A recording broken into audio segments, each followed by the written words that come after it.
Hello, my name is David Honus, and I am the European Space Agency moderator for this event. I would like to welcome everyone to this in-flight call with ESA astronaut Andreas Mogensen on board the International Space Station. We are joined today by 4 ESA European Space Education Resource Offices, known as ESEROs for short: ESERO Finland, ESERO Denmark, ESERO Norway, and ESERO Sweden. The ESEROs and their national partners have organised educational events for national teachers and students based around the theme of this in-flight call, Tech in Space. You will hear more soon about what is happening today in each country and from the ESERO teams themselves.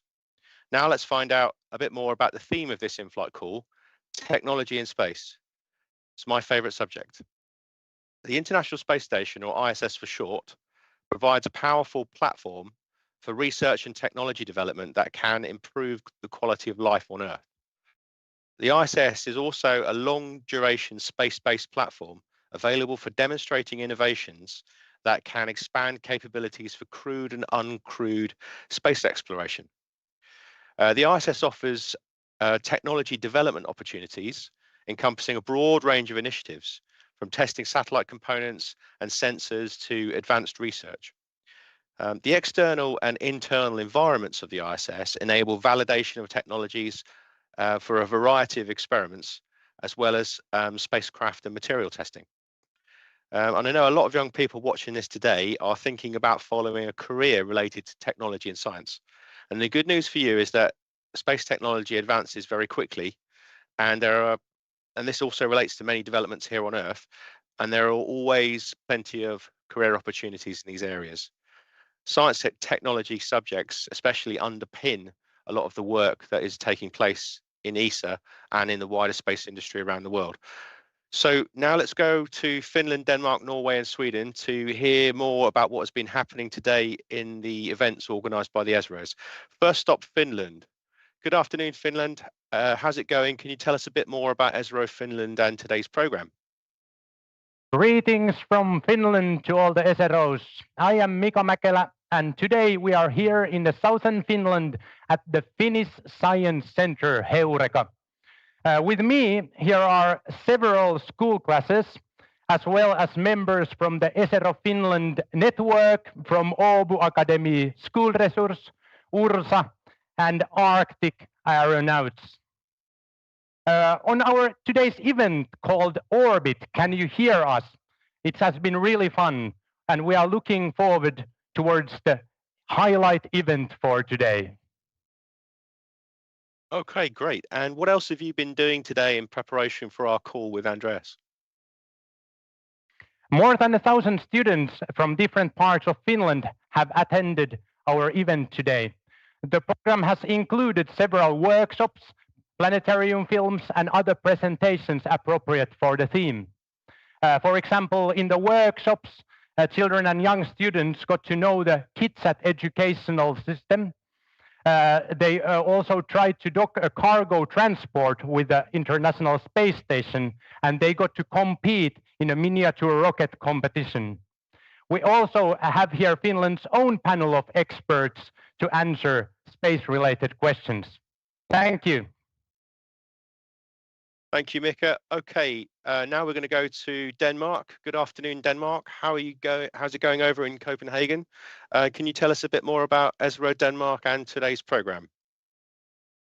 Yes, hello from Copenhagen, Denmark, here in Experimentarium Science Center. And right now in front of me, I have more than 200 kids, and also a couple of more hundred, perhaps more than 1,000 in different science museums all over Denmark. Right now, we're actually not far from where Andreas Mogensen himself went to school. Funny coincidence. So right now, everyone here is looking so much forward to speaking to our local national hero who is in space right now. Great, and we also heard that you've been quite busy with some very cool activities in Copenhagen. Can you tell us a bit more? Yes, of course.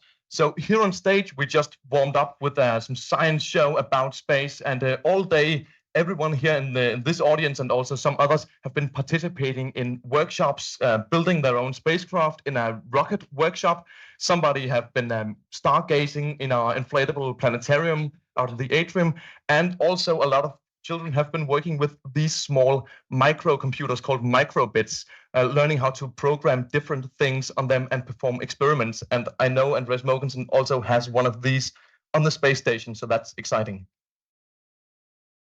Okay, thank you, Lasse. So next we're going to travel to Kongsberg in Norway. Good afternoon, ESERO Norway. Please tell us about ESERO Norway and the event happening there today.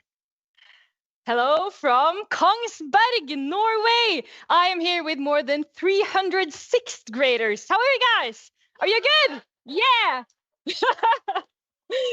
And yeah, can you see them? Really excited. We are all super excited to meet Andreas, who is actually up there in space. How crazy is that? It's really crazy.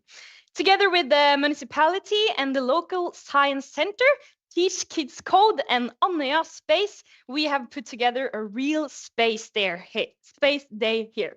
And the students have done so many different things. They have been all over today. They have trained like astronauts. They have participated in the physics show. They have done some programming and other cool physics and space experiments today.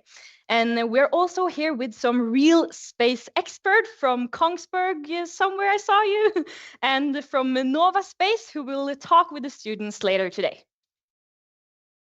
It sounds like a very nice event. I'm sure it will be a great day there for everyone. And we also heard that you've been busy with some talks and workshops. Can you tell us a bit more about those? Of course I can. I've seen a lot of different things today. They have done so many space activities and they all looked like really cool and fun. Do you agree, guys? Was it fun today? Yes. Okay. They're telling yes. And some of the student workshops, they involved building a spaceship based on their design using different materials.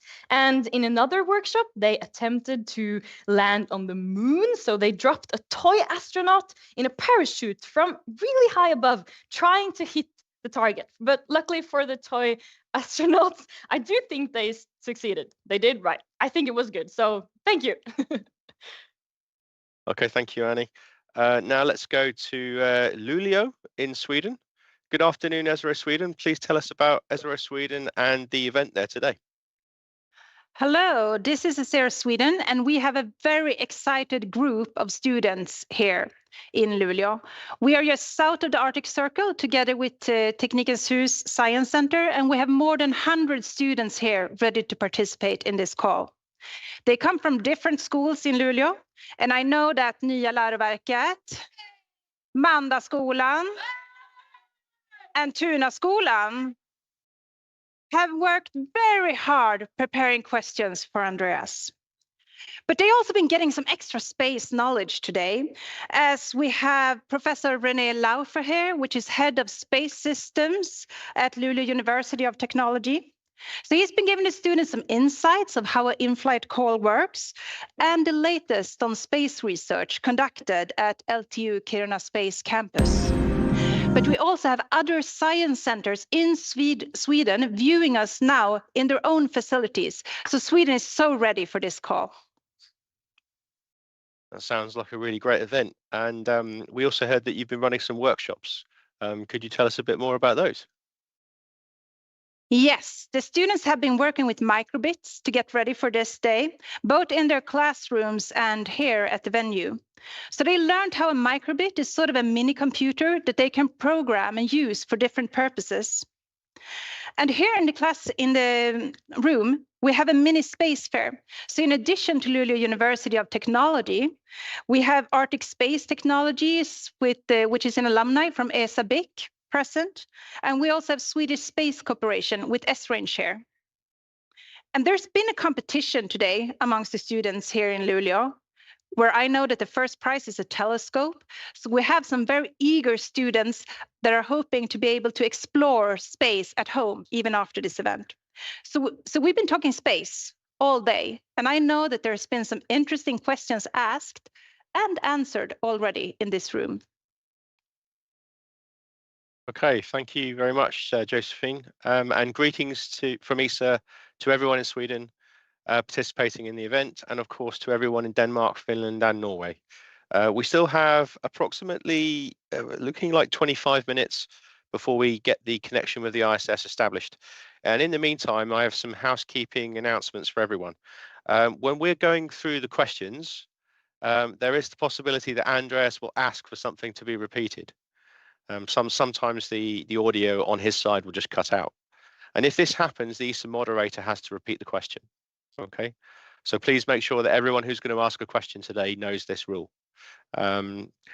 Also, please, all sites, please observe strict microphone mute and unmute discipline during the call. We will now go into a standby mode until we get the signal for the in-flight call to start. And I will get back to you then. Stay tuned.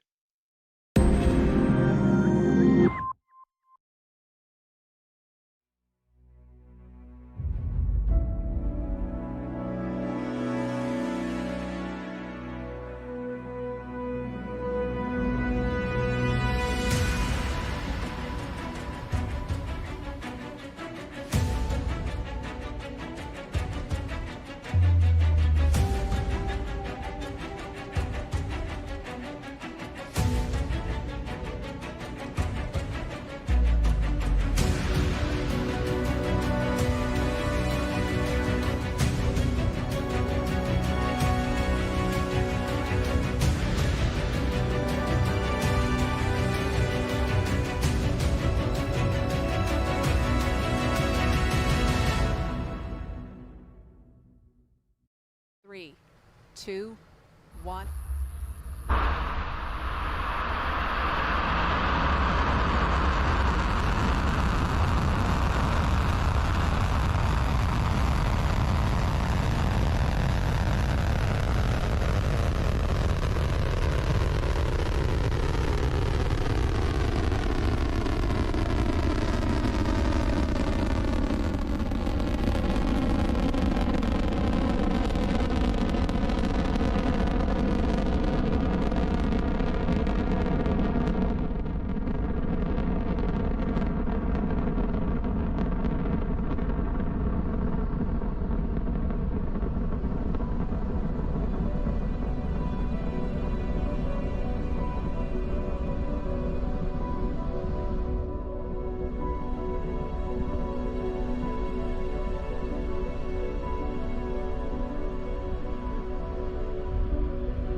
We are incredibly happy and proud to be on board the space station with Expedition 69. We're looking forward to an incredible mission.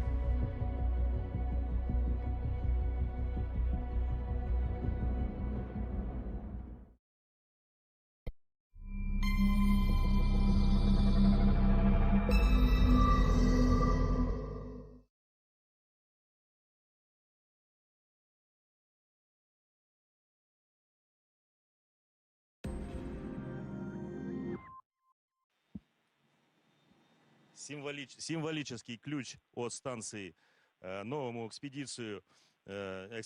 командиру экспедиции номер 70 Дрю Могенсену.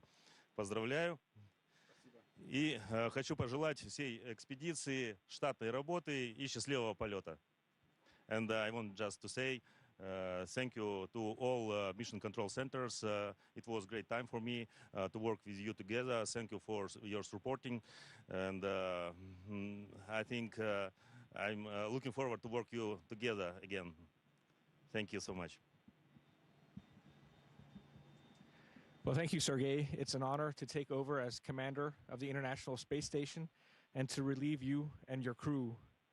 Sergei, Frank, and Dmitry, you have shown resilience, professionalism, and grace in the face of unexpected challenges and significant uncertainty. It's one thing to launch to space knowing that you're going to be up here for a year.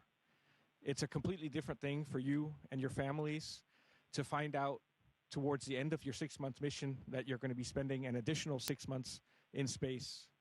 But you took it upon your shoulders and you excelled. And along the way, you performed, Dmitry and Sergei, 6 spacewalks and Frank 3. And by the end of it, you had set a new record for the longest spaceflight by a US astronaut. And perhaps most remarkably of all, you flew in space during your mission with 28 other individuals. Your competence, dedication, and hard work is also abundantly clear to me and my Expedition 70 crewmates. The space station is tidy, organized, and work up here is flowing smoothly and efficiently, and that's in large part thanks to your hard work during the last year. On behalf of Expedition 70, I would like to thank you for setting us up for success. We hope to leave the space station in as good a condition as we found it in. No one deserves to go home to their families more than you. We wish you a smooth flight and a soft landing. Give our love to everyone at home, and congratulations on completing your successful mission. Thank you.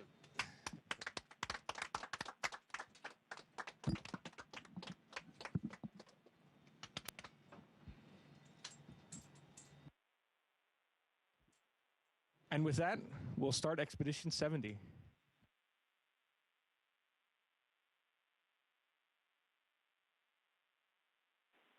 Thank you, station. Everyone was clapping down here. We are now resuming operational audio communications.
Three, two, one.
We are incredibly happy and proud to be on board the space station with Expedition 69. We're looking forward to an incredible mission.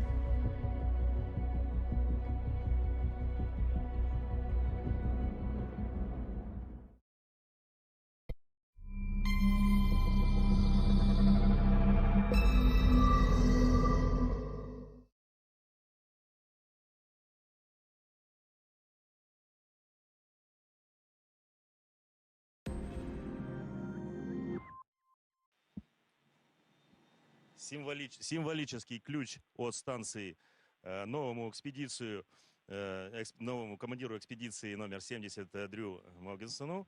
Поздравляю. И хочу пожелать всей экспедиции штатной работы и счастливого полета.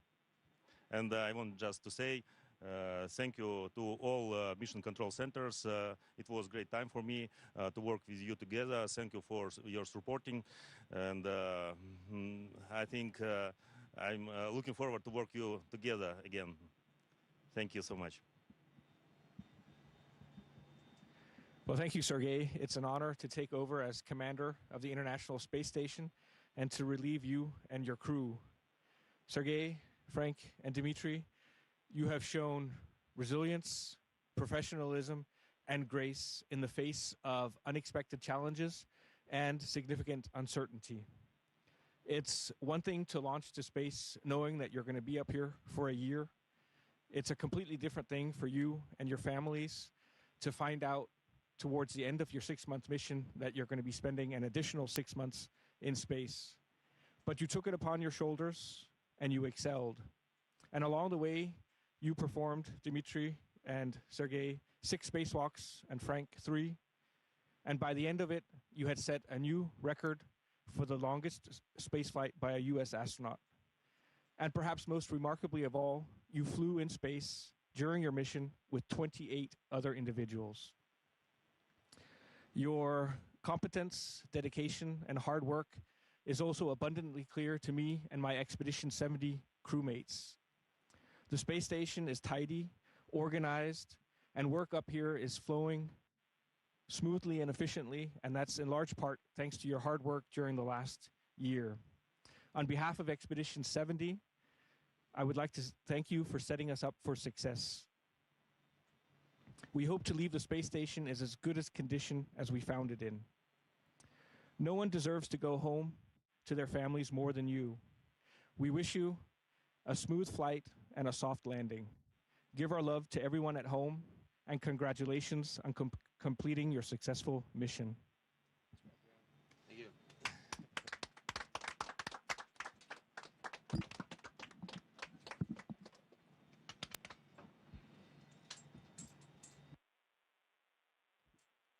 And with that, we'll start Expedition 70.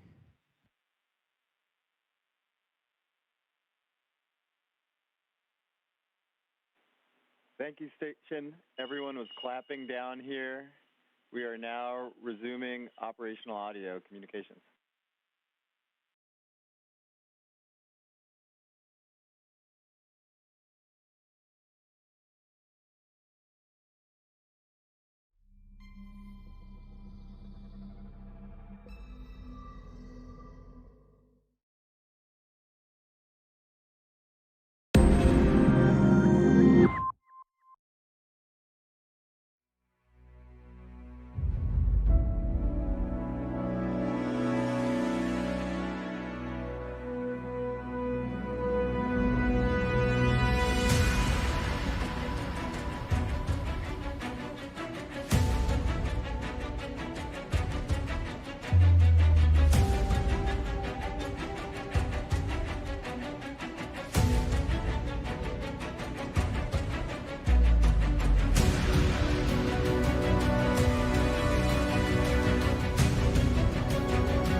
Three, two, one.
We are incredibly happy and proud to be on board the space station with Expedition 69. We're looking forward to an incredible mission.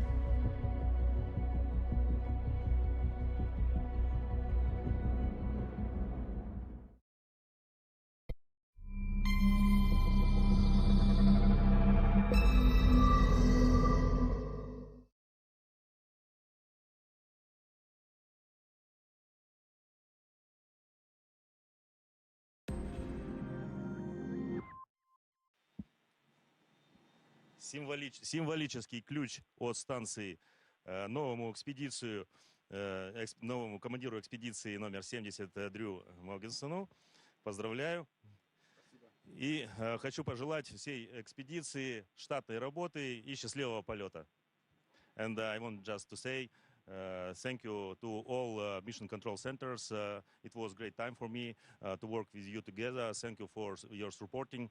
And I think I'm looking forward to work you together again. Thank you so much. Well, thank you, Sergei. It's an honor to take over as commander of the International Space Station and to relieve you and your crew. Sergei, Frank, and Dmitry, you have shown resilience, professionalism, and grace in the face of unexpected challenges and significant uncertainty. It's one thing to launch to space knowing that you're going to be up here for a year. It's a completely different thing for you and your families to find out towards the end of your 6-month mission that you're going to be spending an additional 6 months in space. Okay, folks. So what I would like to do is just, we've got about 5 more minutes remaining before we get the connection with the ISS. So just to make sure everybody is super ready, I just want to quickly go around all the sites just to check that everyone is in a state of readiness to start the call with the space station. So let's start with ESERO Finland. Finland is ready to go. Good, thank you very much. And we go to ESERO Norway. Yes, I am in the state of readiness. Good, good, thank you. And ESERO Denmark. Yes, I'm in the state of Denmark and ready. And then finally, Sweden. Yes, Sweden is also very ready for this call. We actually had our space professor talking a bit to the students during the B-roll as well. So they've been getting even more space knowledge now. So we are very ready. Good, good. Thanks for everyone for your patience. And perhaps would be a nice thing to do if everyone could just pan their cameras so we can maybe see how big the audience is in each of the sites. There we go. Everybody wave. That's it. That's what we like. Okay. Super enthusiastic. Good. Like it. All right. NASA's confirming they're ready to join us at 22. Right. We just have to wait a little bit longer.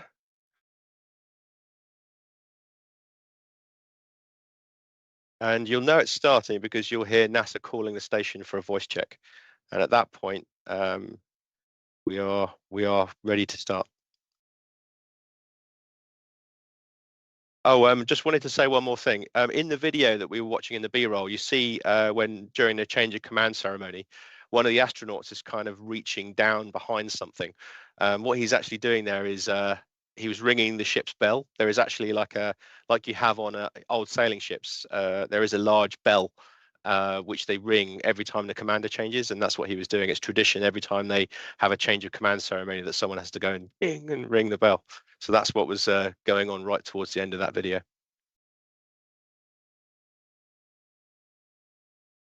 Okay, so nearly 2 minutes to go.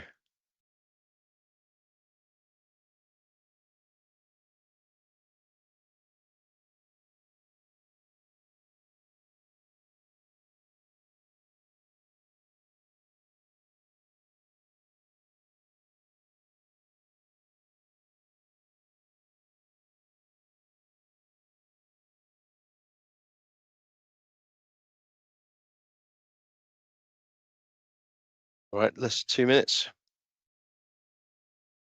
Everyone stand by, get into your positions.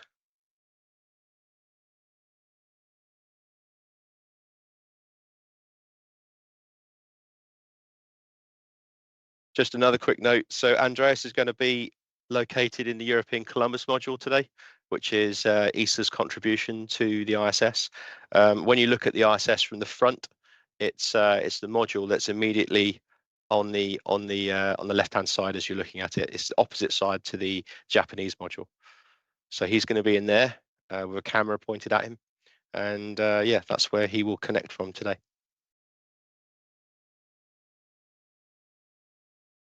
Right, 1 minute to go. Right, let's just stand by, and we're almost there.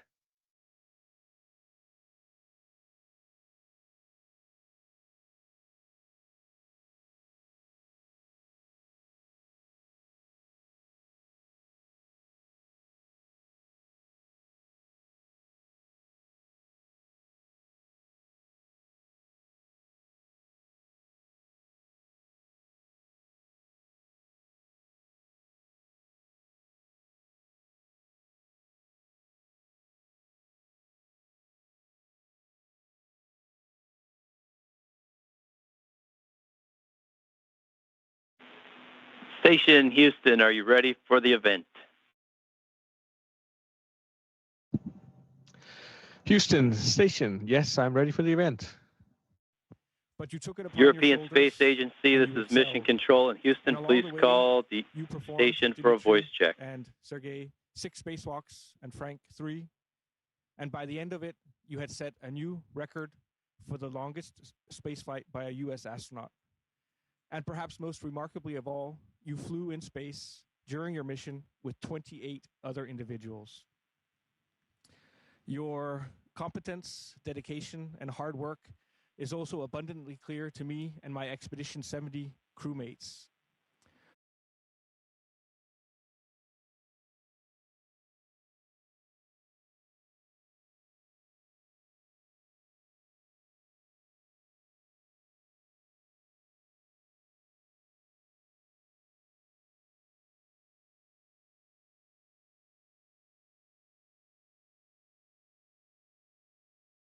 Station, this is David Honus with ESA. How do you hear me?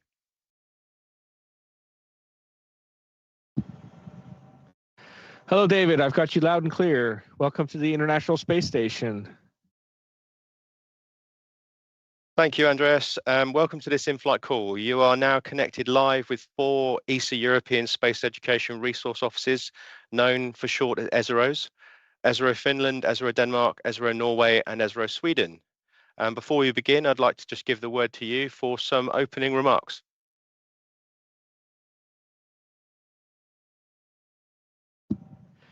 Well, thank you. It's a pleasure to be able to speak with students in so many different places today. As I said before, welcome to the International Space Station, humanity's outpost in space, where we are conducting science and technology demonstration for more than 20 years now. Actually, later this week, it will be the 25th anniversary of the launch of the very first module, the FGB, that was launched back in 1998. So the International Space Station is turning 25 years, which I think is absolutely incredible. Well, that's amazing. Thanks for letting us know. Okay, so we're going to begin with questions from Finland. ESERO Finland, please proceed with your first 2 questions. Hello, Andreas. I'm Ilona Lehtonen from Helsingin Suomalainen Yhteiskoulu. My question is, I've heard that technology used in space is helpful for life on Earth. Can you tell us more about it?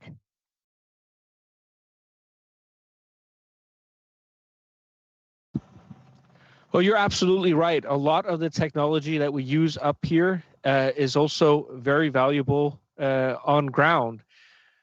To take a couple of examples, all of our power, all of our electricity on board the space station comes from solar arrays. So solar cells is an important technology up here that provides us all the energy that we need. And of course, solar cell technology is also very important in the future of green energy on Earth. We also, to as far an extent as possible, have to live sustainably up here. We are still very dependent on supplies from the Earth, but we try to reuse and recycle as much as possible. And so our life support system, which recycles the water up here, turns our urine into drinking water, turns our carbon dioxide back into oxygen. All of those technologies are also very applicable on Earth.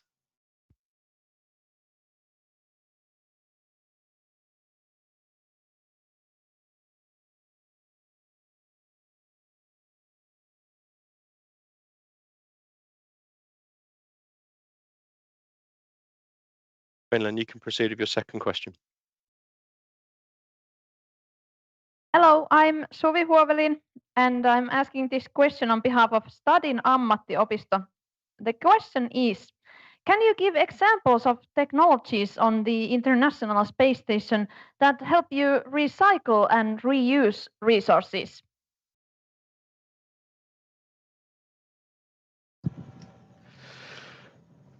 One of the critical resources that we recycle up here is water. Water is fairly heavy and it's expensive to send up into space. And so we recycle and reuse water. At the moment, I think we're reusing something like 95% of the water on board the space station, which means that all of our urine and all of the sweat and all of the other moisture in the air is collected and recycled and turned back into drinking water. And so we typically say that the water that we drink today, well, it's the same water that we had yesterday. On top of that, we also use the water to create oxygen. We can electrolyze water, turn that into oxygen and hydrogen.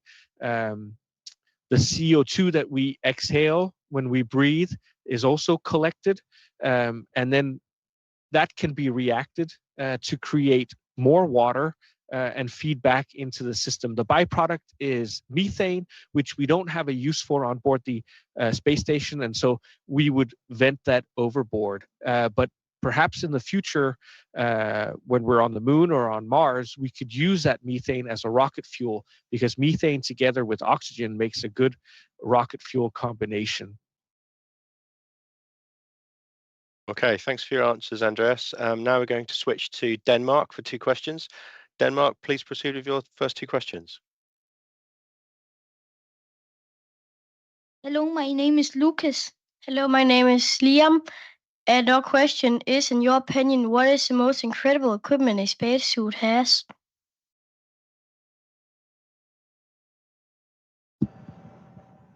A spacesuit is an incredible piece of machinery, because it's what keeps you alive when you're out in the vacuum of space. And the conditions there are quite harsh. The temperature when you're in direct sunlight can go from plus 150 degrees to minus 150 degrees when you're in the shadow. And the spacesuit has to maintain a comfortable atmosphere inside the spacesuit, regardless of the conditions outside. And so all of those systems working together, the cooling system, the oxygen supply system, the carbon dioxide removal system, all those systems together really make an incredible machine that is the spacesuit and that keeps us alive. Thank you. Hi, Andreas. In front of me right now, I have 200 children, and a lot of them have been programming on small microbit computers today. I'm standing with one in my hand right now. Can you tell us a bit more about the microbit computer that you have on board the station, and how important is programming for spaceflight in general?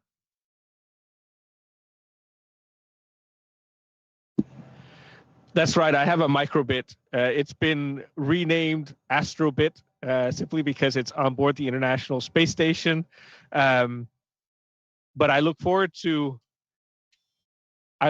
working with this later on in my flight, when children will have a chance to write code that will be performed by this astrobit on the International Space Station. You know, computing and programming are key technologies. Everything that drives a space station or controls a space station is software, and there are, you know, hundreds, if not thousands, of programmers who've written code that runs on board the space station, not just in the systems, but all of the payloads. Many of the scientific experiments that we conduct up here are controlled from ground, and that also requires computer code. And so, you know, computing and programming really are vital, not just when it comes to space exploration, but also on Earth. It really, computing has become an integral part of our lives. Okay, now we switch to ESERO Norway. And ESERO Norway, please proceed with your first two questions. Yes, we will. Thank you. Hi, Andreas. Thank you so much for doing this. This is really, really exciting. Our first question is from Helle. She is 8 years old and goes to Brevik Primary School. And the person who's going to ask this question is Felix. Felix, will do. So the question is, are you guys doing any cool experiments up there?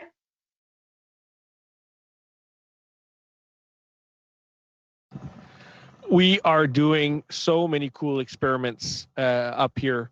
Last week, I had a chance to study some human brain cells, or to understand how brain cells age in space. I also had a chance to work with a biofabrication facility, which is essentially a 3D printer for human cells and tissues. And we're trying to print human organs or simulants of human organs to see if that's a possibility in the future. I'm also working on really cool experiments that study Earth's climate and atmosphere, in particular taking pictures of giant lightning strikes that shoot upwards from the top of thunderclouds out towards space, called blue jets and red sprites. So many different types of cool experiments that we're doing on board the space station.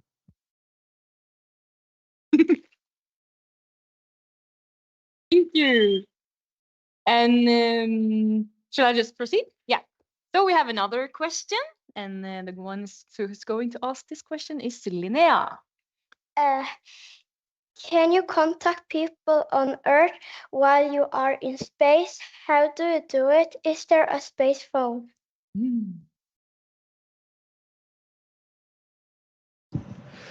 Good question. Luckily, yes, we can contact our family and our friends while we're up on board the space station. We have not quite 24/7 coverage, but almost, thanks to what's called the TDRS satellite system. So it's a network of satellites that orbit the Earth at a much higher altitude than the space station. And so we can send our radio signals to those satellites, and then they retransmit those signals back to ground stations on Earth. It's what's allowing us to talk right now, and it's also what allows me to send emails, but also to make video calls with my friends and my family. So we luckily have plenty of opportunity to keep in contact with our loved ones at home. Thank you, Andreas. Okay, so now we're going to switch to ESERO Sweden for two questions. Hello, we are Einar and William from the Läroverket in Luleå, and this is our question. How often does objects come close to colliding with the ISS?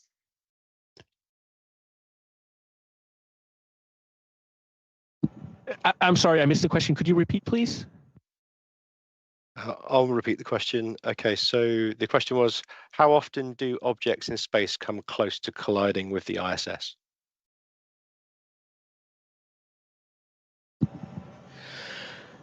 Well, that's a good question. And honestly, we probably don't know, because we cannot see every piece of space debris or micrometeorite that's out there.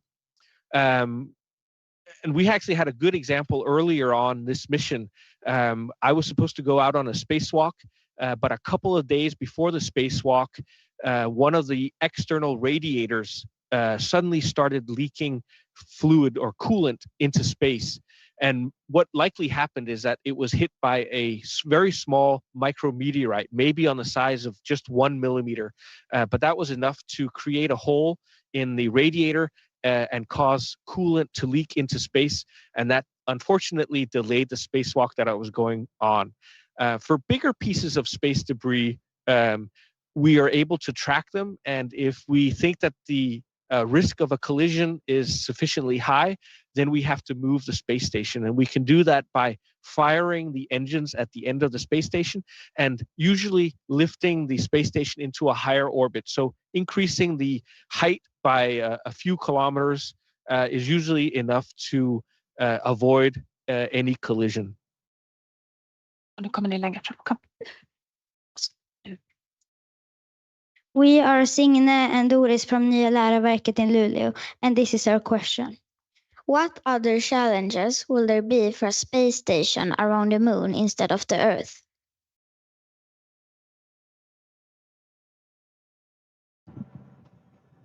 Well, I am so excited that we are returning to the moon. I can't believe that after, more than 40 years, we'll finally see humans returning to the moon in the next couple of years. And there are going to be many challenges. First and foremost, astronauts going to the moon, living on board a space station in orbit about the moon will be further away from the Earth. It'll take anywhere from 3 to 5 days to fly to the moon, which also means that it'll take longer to send them resupplies or for them to return home in the case of an emergency. On top of that, anyone traveling to the moon will be so far away from the Earth that they will no longer be protected by the atmosphere of the Earth or the magnetic field of the Earth. Here on board the space station, even though we're in space, we're still partly protected by the magnetic field of the Earth, which still shields us a little bit from cosmic radiation and solar particles. But when you're in orbit about the moon, astronauts are going to have to rely on more protection from the spacecraft and from the space station because there's no magnetic field, no atmosphere to protect them from radiation in space. Thank you, Andreas. Okay, so now we're going to move to ESERO Finland for one question. Thank you very much. Hi, I'm Christian Aleng. I'm asking this question on behalf of Eskolanmäen koulu. The question is, what do you have to be really good at to work in space?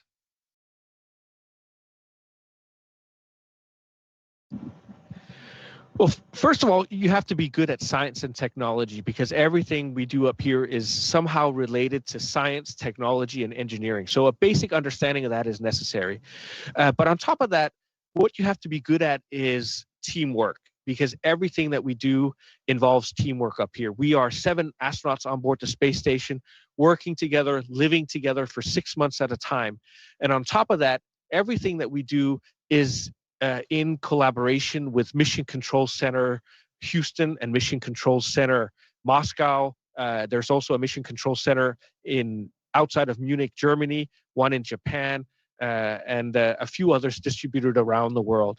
And all of our work is basically teamwork, not just with the astronauts up here, but with Mission Control Centers all around the world. So teamwork, communication skills, interpersonal skills are very, very important to a successful mission. Thank you so much. Thanks, Andreas. Okay, so I've just been informed we have time for one more question. Now we're going to switch to ESERO Denmark for the last question. Hi, my name is Ville, and my question is, what is it like to sleep in space? Do you use any gadgets or tools to help you sleep better?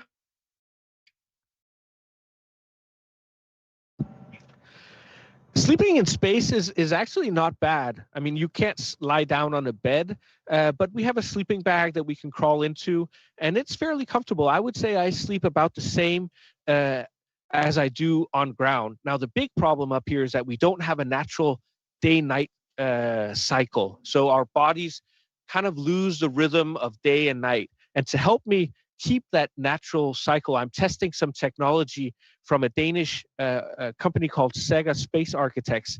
And they've developed a light panel that changes in color to mimic the colors of natural sunlight on the Earth, which shifts from blue to more reddish in the evenings. And that helps to control what's called our circadian rhythm. And that's really what governs our day-night cycles on the Earth. And so I'm trying to test that to see if that'll help improve my alertness and my sleep cycles here in space. Okay, thank you, Andreas. And that concludes the Q&A session. And I'd just like to give the floor to you for some closing remarks. Well, thank you so much. Thank you to everyone who's participated and for asking such excellent questions. It's been a pleasure talking with you today. I hope that you've been inspired, and I hope that you will follow along with this mission. There are plenty of opportunities, not just on ESA's website, esa.int, but also on my social media profiles, on Instagram, on Facebook, on Twitter. There are plenty of opportunities to follow along what we're doing up here, and I will do my best to share my experiences on this incredible mission on board the International Space Station. Thanks, Andreas. This is using ACR that concludes the event.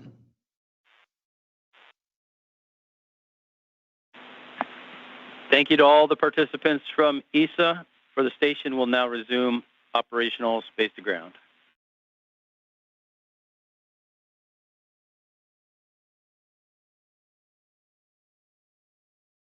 Okay, folks, that was really amazing, wasn't it, to be able to talk with Andreas like that? I was especially astonished about 3D printing human organs. Really wasn't expecting to hear about something like that. So thanks for everyone who participated in the events today. And for those of you who didn't get to ask your question, I will see if I can get an email sent to him and get at least a written answer from you to answer those questions. Now, before we go, I'd like to just hand the floor to the ESEROs and go around for a round of closing remarks. So let's start off with ESERO Finland. First of all, we want to thank everyone for this super rare opportunity. It was really wonderful to actually come together and especially see so many students in the other sites as well and come together for this event. I'm really sure that this was also really inspiring event for all the students, and I hope that there might be some space engineers maybe brewing up here in our audience as well. Thank you so much. Okay, and now we switch to ESERO Denmark. Also here from Copenhagen, Denmark. A huge thank you to everyone in this call, and especially all of the children who have participated with their very, very good questions from both Denmark, Finland, Norway, and Sweden. Curiosity is the best thing that we have as humans, and I'm sure a lot of curious children right now are feeling inspired to maybe go study space some more. Okay, thank you so much. And now we go to ESERO Norway. Yes, thank you so much, ESA, for this opportunity. And you have to say big thanks to Andreas, who took his time to answer these questions. And of course, a big thanks to all of you students that have been here today and our 3 question askers. There was so many good questions, especially from everyone. I'm not to mention anyone. So a lot of good questions. So thank you everyone for coming, and thank you for coming up with questions. So I know I learned a lot today. I hope you did too. And last but not least, ESERO Sweden. We in Sweden also want to say a special thank you to Andreas for giving all these children this amazing opportunity, but also to all the children participating and making this day extra interesting by all their questions. And I think that we have inspired many children to see a future career within the space industry. Perhaps not all as astronauts, but we also need sharp engineers, researchers, and innovators. And this day has truly shown that how all competences are needed for a successful mission. So thank you. All right, okay, thanks everyone. Now, as we go, let's pan out so we can see all the audiences again, and we get lots of waving from everyone, please. There we go, that's it, yeah, good. All right, folks, thanks very much. I hope you had a great day. And that concludes the event.